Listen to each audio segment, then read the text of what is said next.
മുറ്റത്തോ എൻ്റെ മണയിന്നകത്തോ എൻ മന്ത്രവാദത്തിനെന്ന കോയി മാറണ്ട് എൻ ചങ്കുങ്കാറക്കി എൻ്റെ മണ്ണിൻ്റെ ചങ്കുമാട്ടു കാത്താനേം മറുതാനേം കെട്ടി മാറണ്ട് തകുതിത്തന്നം ദയ്യന്നം തകുതിന്തിന്നം താരോ തകുതിത്തന്നം ദിന്നം തകുതിന്തിന്നം താരോ. 3 ദിവസം തുടർച്ചയായി കിട്ടിയ ലീവ്.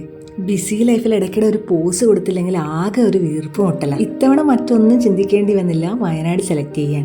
അപ്പോൾ ഈ ഐറ്റിനറി ആർക്കെങ്കിലും യൂസ്ഫുൾ ആകുന്നുണ്ടെങ്കിൽ ആയിക്കോട്ടെ എന്ന് കരുതിയ ലോങ് വീഡിയോ ചെയ്യുന്നത്.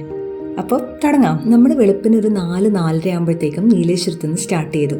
നേരെ ബോയ്സ് ടൗൺ ടീ പ്ലാന്റേഷനാണ് ലക്ഷ്യം. ടീ പ്ലാന്റേഷൻ കുറേ കണ്ടിട്ടുണ്ടെങ്കിലും എപ്പോൾ കണ്ടാലും പക്ഷെ അതൊരു വികാരമാണ്. അത് മൂടൽമഞ്ഞും തണുപ്പും ഒക്കെയുള്ള ഒരു വൈബ് ഉണ്ടല്ലോ.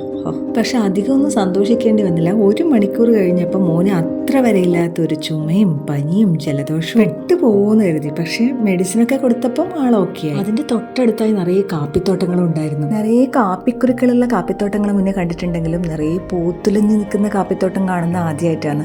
ഇത്രയും മണമുണ്ടാവും പൂക്കൾക്ക് എന്ന് പറയുന്നുണ്ടായിരുന്നില്ല. ടീ പ്ലാന്റേഷനിൽ നമ്മൾ ഇറങ്ങുകയാണ്. നെക്സ്റ്റ് എങ്ങോട്ടാണ് പോയെന്ന് അടുത്ത പാർട്ടിലിടാം കേട്ടോ.